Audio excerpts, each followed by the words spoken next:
We are in Reno dealing with our transmission issues. We are going out with our friends to do a little exploring.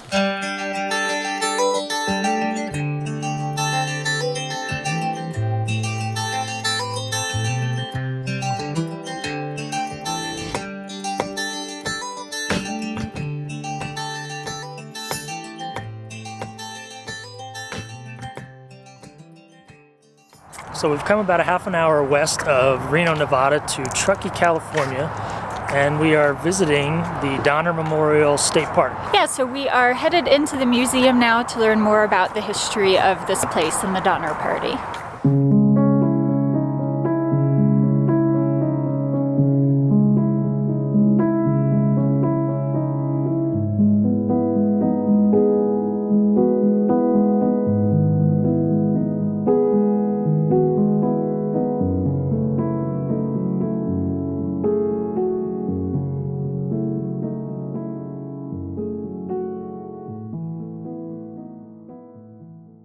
Well, we just finished the museum and watched the movie, and I wasn't familiar with the Donner Party story before, and holy cow, what a tragedy. Yeah, it's not a pleasant story. So back in 1846, there were immigrants traveling west. There's this promise of better life in California. Exactly. So huge wagon trains. Thousands of people were making their way west. And one of them, I think his name was Hastings, convinced a bunch of the party that he had found a better route, a shortcut per se, that would cut off 350 miles of their route. So some of that giant party decided they were going to try it and try to get there quicker, which I think ultimately led to a lot of their demise. You know, I think it was a combination of bad luck and bad decisions that ultimately led to this tragedy. So yeah, they attempted this shorter route, which turned out to be an awful idea. Got stuck on the eastern side of the Sierras in some of the worst snow that's ever been in this area. Yeah, they tried to summit and got stuck just about 15 miles east of the summit and had to just try to survive the winter there with over 20 feet of snow. Many ended up succumbing to it. I think there was 80 something in the original party, and half of them perished. And in an effort to survive, a lot of the surviving party actually ended up eating. Turning to cannibalism to keep themselves alive. Exactly. So, like we said, not a pleasant story, but a story of survival and just how tough it was to be alive during that time. So this is the monument to the Donner Party behind me, and you can't tell, but the base there that the statue is on top of is over 20 feet tall. I think it's 22, 23 feet tall, and that represents the height of the snowpack that winter that the Donner Party was trying to survive in this area.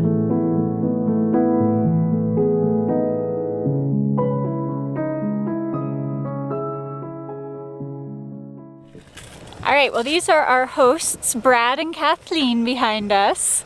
And we met them in Durango, Colorado last year. We were camped at the same campground and hit it off, did an escape room together. We escaped. They spent a year traveling on the road and settled down in Reno, and when we knew we'd be nearby, we reached out to say hi, and they've been gracious enough to show us around Reno. So today, now that we've learned all about the Donner Party, we're going to be doing a bike ride through the Donner Pass. All right, so what are we doing?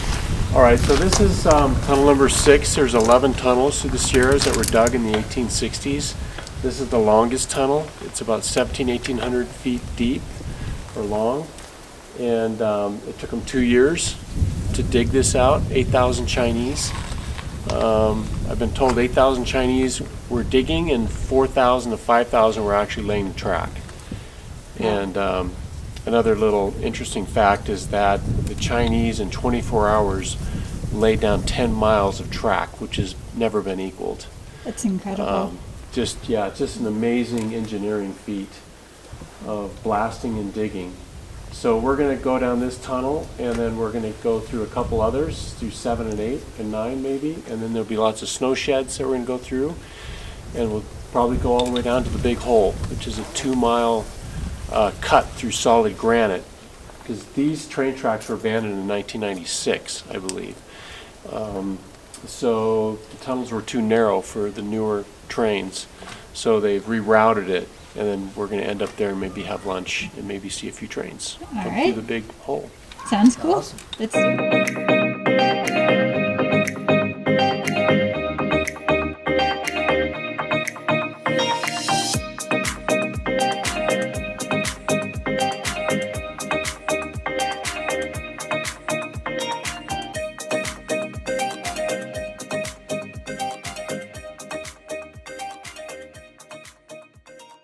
Well, we've been through several tunnels and several snow sheds, Yep. and we've made it to this beautiful lookout point with Donner Lake behind us. So, We're gonna stop, eat a little lunch, and then head on further. yep.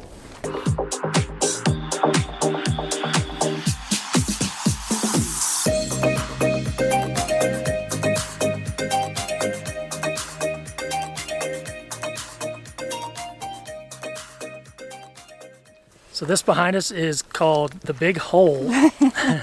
It is the active train track. Yep, it's 2 miles long through solid granite. And if you look really closely, you can see just a little bit of light at the end of the tunnel. If you can't see the light anymore, then you know you're in trouble and get off the tracks.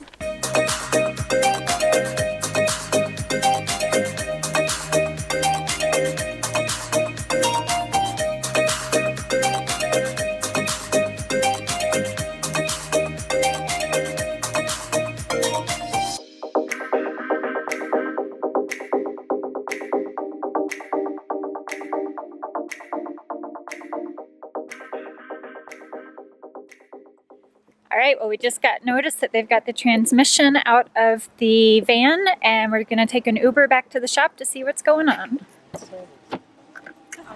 Uber drivers are interesting characters sometimes. The reverse. No, the low reverse went out.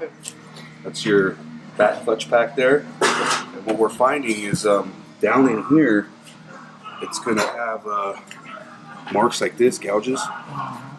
And that's right on the sill. You know, so if you have those marks on the case there, it's not going to seal properly. It's going to lose lubrication. Possibly, you know, affect the reverse. Because the trans is so large, the pump doesn't produce enough volume. Okay. So that's happens to be the clutch that suffers from the volume issues. Any remedies for that? A valve here that we replace, it's to help the low reverse. Okay. But what we're probably going to do for you is do a tugger kit. We're just going to add more pressure, and it's going to come with its own lineup. That's your planetary system down low. It's got old E4OD aluminum. I mean, the 40100 for diesel, Right. they don't run aluminum, they run steel. Okay. So So why would these be in here? You think that the previous You may have had a failure or something, and yeah, that should have a steel plant. Yeah, so we got some things that'll come up with the layout, but I wanted you guys to come see this.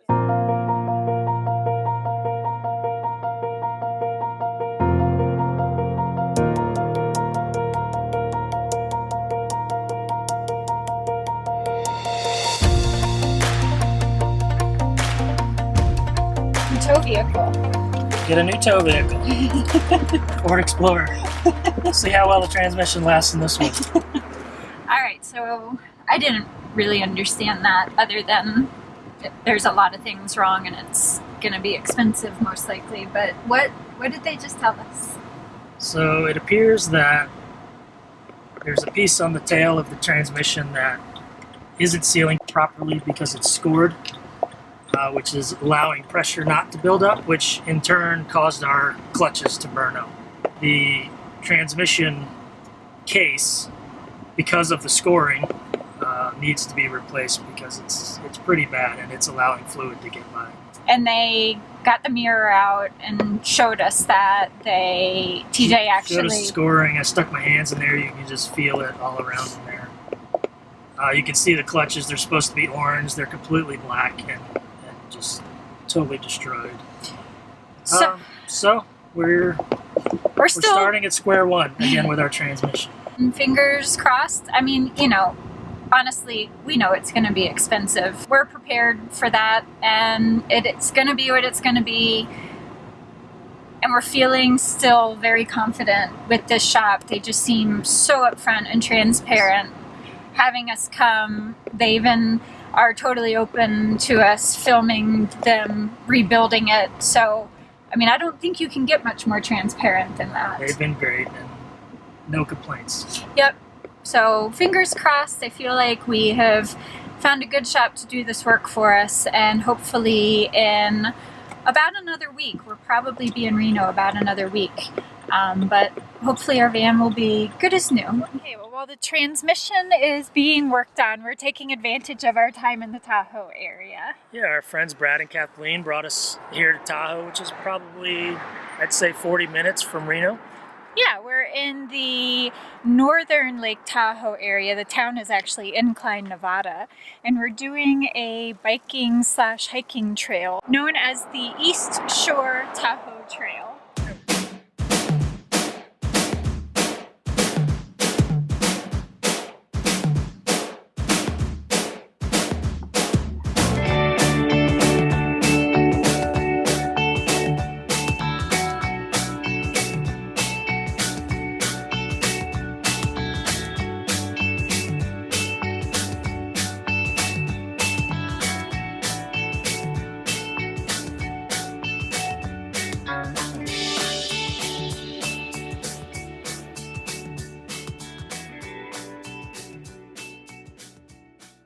This is a beautiful trail. It runs right along the shore of Lake Tahoe, starting in Incline, Nevada, which is in North Lake Tahoe, and goes currently 2.5 miles down to a point called Sand Beach.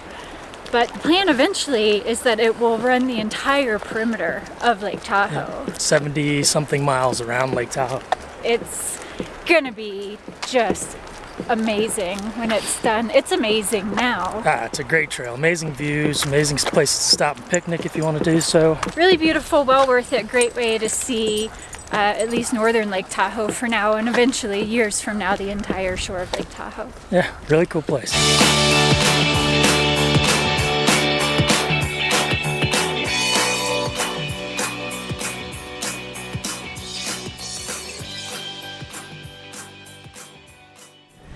All right, well, we are headed to the transmission place this morning.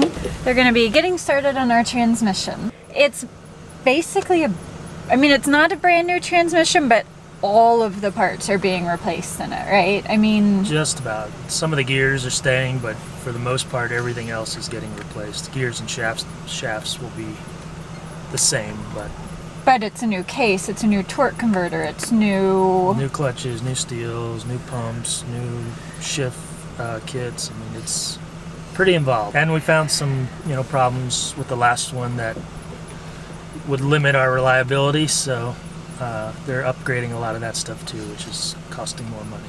Yeah. So let's go see some transmission being built.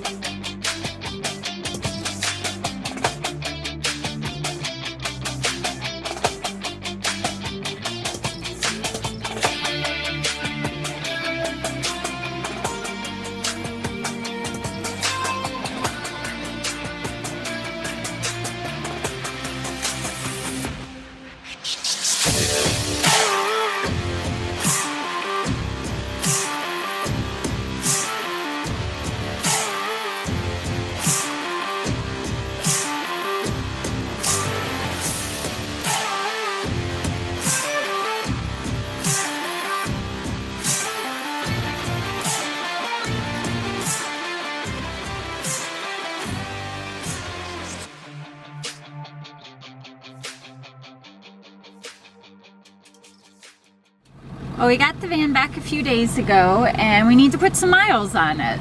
Yeah, we want to get a little test drive in before we head out of Reno and So we're going to put some miles on it this weekend and take it back on Monday, let them check over everything one more time before we hit the road. Yeah, so we've got a very exciting day planned. We're gonna drive all the way around Lake Tahoe, which the route we have planned is somewhere around 150 miles or so. Yep. So should be a good break-in period. So let's get started. So Lake Tahoe actually borders Nevada and California. Yep. So coming in from Reno, we entered at the north end of Lake Tahoe. Yep. And we are driving down the western side of the lake today. Yeah, so our first stop is in Tahoe City, California.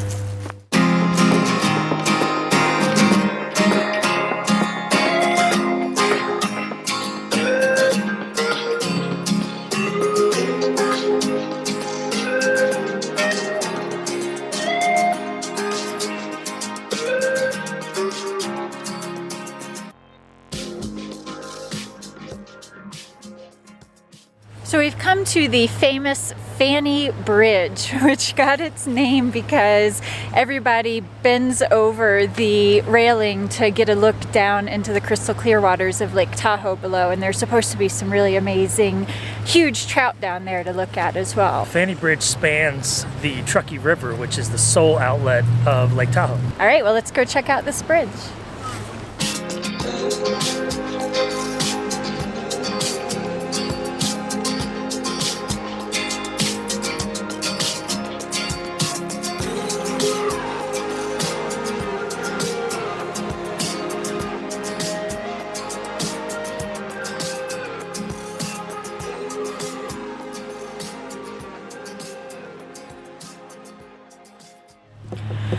Moving on, but we just scratched the surface of things to do here in Tahoe City. We missed a couple of small museums, and there's tons of hiking and biking trails around here, but we've got a lot of lakeshore to get around, so we got to get moving.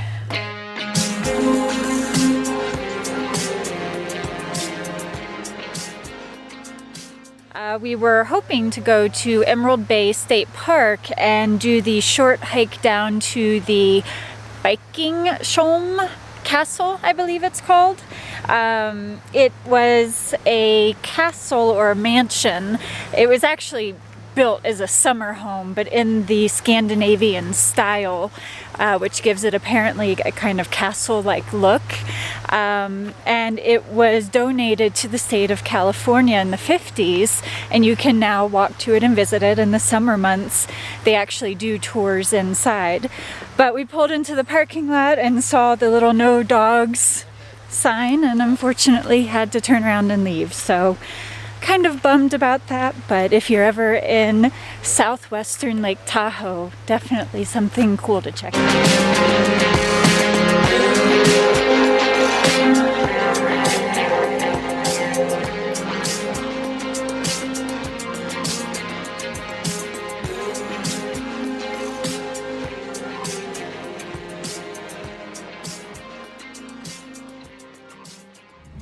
We are headed to General Transmission this morning for our final checkup. Yep, we put the miles on yesterday. I think it was a good test. It was really hilly. We went over Donner Pass, so... We put it through the gauntlet. Up, down, highway miles, so... Yeah.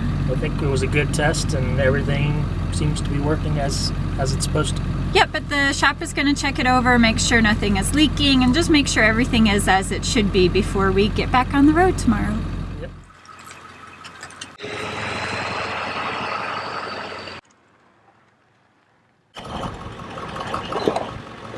Current situation, we are about an hour outside of Reno, towing the trailer up Donner Pass, and the transmission overheated. Didn't make it too far.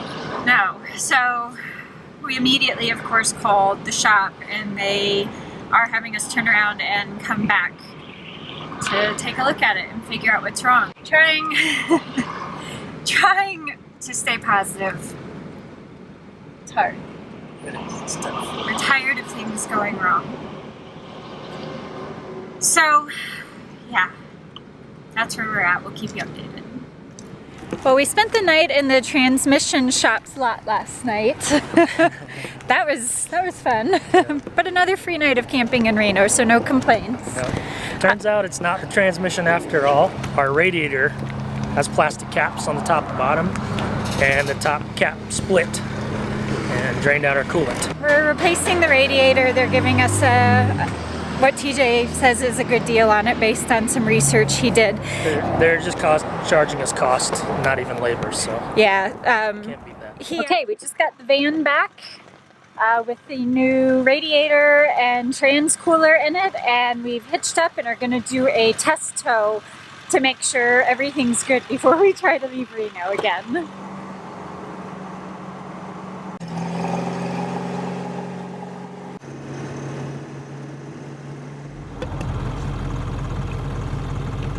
Well, we had to pull over on the side of the road. We got back into some more prolonged grades, and the transmission temp was climbing back up again. So yeah, not good. Turns out the overheating wasn't just the radiator.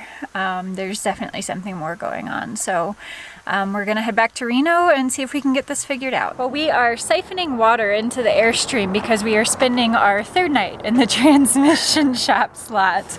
And this wasn't anticipated, so we didn't have enough water to get us through. So we might have the worst luck ever at the moment. We have a bit of a black cloud following us around. So yesterday when we did our test tow, it overheated again, and it was also making this weird vibration noise that made TJ incredibly nervous. Come to find out, the brake pump, The vacuum pump that is for the brakes ended up dying. Thank God it didn't happen as we were towing the trailer back down that mountain pass. I don't know, I guess just completely unrelated and crazy coincidental timing that it happened at the same time as the transmission. But anyways, we got that replaced this morning, so thankfully the van isn't making that scary vibration noise anymore. And it wasn't crazy expensive. Yeah, he was able to get the part for like just over $100, and he put it in himself this morning. The transmission shop has done some troubleshooting on the transmission. We did another test tow this afternoon. It got up to almost 220 again. So we're still having a problem, which is why we're staying again tonight. And tomorrow morning, they're just gonna swap the transmission out for a whole different one that they have built and ready to go. So yeah, that's our current situation. One other thing, remember, we do have a black cloud following us. We've had a small oil leak for a little while now, but TJ thinks that it is... It's gotten a little worse, so we want to get it looked at too before it becomes a problem. So, long story short, we basically just live in Reno now. In a storage lot. We are doing our best to stay positive and roll with the punches. So, just giving you guys a quick update. We're not bringing you along for every single step of this process because, honestly, I don't really think you're that interested in it. Yeah. But that's our update for today, our captain's log. All right, just getting the trailer ready for what we hope is our final test tow. Pete, the owner, is coming along with us to make sure everything goes as it should. So keep your fingers crossed for us, guys. This is the one, I can feel it. Not the greatest news. We fixed one problem. The transmission is not overheating, but somehow created a new problem, which is that it seems like the shift points are different, like it's shifting too soon, and so it's like lugging and doesn't have enough power. TJ is so in tuned with this van. I mean, we've driven all over the country a couple of times now for a couple of years, and he says it's just something is wrong. It just doesn't feel right. Also, going up Donner Pass, the transmission again stayed in a good range, but our EGTs and EOTs, which are the exhaust gas temperature and exhaust oil temperature, were getting too high, higher than they should be and that they would have, you know, in the past. So yeah, today's Friday and nothing can be done over the weekend. So Monday morning we're gonna have a diesel mechanic look at it that is familiar with Fords and try to figure out, you know, what's happening, and then possibly may put in a different brand torque converter, because if it's something to do with the new transmission, that's the most likely culprit. So yeah, our bad luck or whatever it is that's going on with us continues. But we have, this is the first time we've paid for any camping in Reno. We've checked into an RV park, and I think it's going to be just what we need to take our mind off of the situation this weekend. So. All right, we are going to attempt to leave Reno again. Fingers crossed this time is the time it's going to happen. It was another 3 days of shop work. They ended up installing a new torque converter because we believe the torque converter that was put in was mismatched. You guys do not believe how much has gone wrong. It's actually almost funny if it weren't so depressing. It started with the transmission, then we had to replace the radiator, then the brake vacuum pump, then I can't even remember, we had a fuel leak. And then the backup camera and lights quit working, and the automatic locks aren't working at the moment. And I think that just comes with the territory when you've got that many hands working on a vehicle for as many weeks as the van's been worked on. But fingers crossed, today's the day. What do you think, T? Today's the day. No fingers crossed. Today's the day. We're being optimistic. Positive thinking. The power of positive thinking. Right. No offense, Reno, but we want to get out of here. Yeah, so everybody cross your fingers for us. All right, we just got on the interstate and are up to speed. What do you think? It already feels better than it did on the last test run. The real test will be this big pass that we have to go over. I'm not sure I've ever been this nervous going up a pass. How are we doing? It's not even that big of a pass. It's California. We're doing well so far. Yeah. Well, we are on Interstate 80, about half an hour or so maybe into this drive. So kind of starting to get into the mountains and maybe starting to approach the pass. We've certainly been to this point before without problems. So you know, we're not in the clear yet. That said, we are feeling much better about the way the van is driving. The changes, the differences with the old torque converter were slight, but to TJ, who drives it all over the country, obviously, they were apparent. It was shifting in weird places, and therefore causing it to lug. And so, you know, it was therefore making the engine work harder. We learned all kinds of stuff, more than we ever cared to know about torque converters. And transmissions. And transmissions. And you have a high, what is it called? What is it called? Help me. You can have a high stall or a low stall torque converter. Right, and so they put in a low stall torque converter. The manufacturer shipped them the wrong torque converter, and it turned out it was a low stall. So it was letting it or making it shift earlier, and it was just screwing everything up. But honestly, the van acted all right. Without a load exactly. on, without the trailer, it felt fine. But as soon as you put the trailer on, it felt like a slug. Yeah. It was terrible. Yeah, and they didn't have any experience with it previously towing, so they didn't know what was normal, and they were just having to kind of take our word for it. But since putting this new torque converter in, which is more like the one we had originally, things seem to be back to normal, knock on wood. We are approaching the pass now, so... See how it goes. Yep.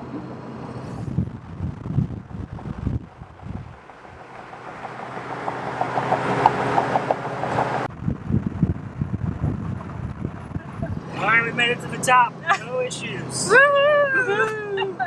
Goodbye, Reno! 3 weeks, 2 days, 15 hours, and 36 minutes. Not that anyone's counting, but we've escaped Reno. Not gonna lie, I kind of took the wind out of our sails a little bit there for a while. We kind of felt like we were cursed, but not the way we wanted to spend October. But, you know, you just got to roll with the punches sometimes. We're just ecstatic right now to be moving forward. Well, we landed in Sonora, California. It's about 4 hours away from Reno, and definitely that drive put the van through the paces. It was a very hilly drive. We had some pretty, actually extreme grades to get here. Not very long, but pretty good climbs, good test. Yeah, and the van did beautifully. The temps were as good as before, if not perhaps even a little bit cooler.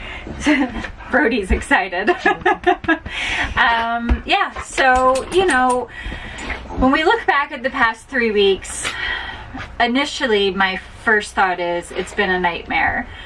But that's not actually true. A nightmare would have been if we had had all of those problems and the shop had not been willing to work with us. But we could not have asked more of General Transmission and the owner and the guys that worked there. No, those guys were great. And, you know, I always say this, that, you know, you don't know how good a repair shop or any business is until there's an issue, and how they handle that. The customer service just could not be beat. Yeah. They ended up, for the inconvenience of being there so long while they figured out the torque converter issue, they ended up throwing in the radiator and a bunch of other stuff that ended up having to be fixed. Yeah, they let us stay in their lot. They gave us a loaner car. Right.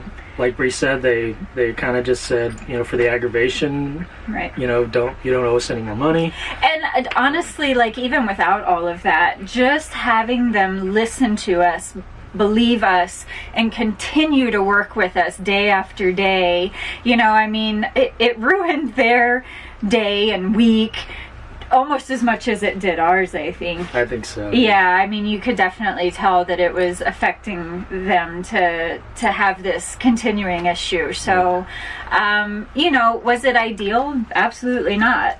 But under the circumstances, it couldn't have been a better experience, honestly. I agree completely. So another huge thank you to Pete and the whole crew over at General Transmission. We are back on the road again and excited for future adventures. Absolutely.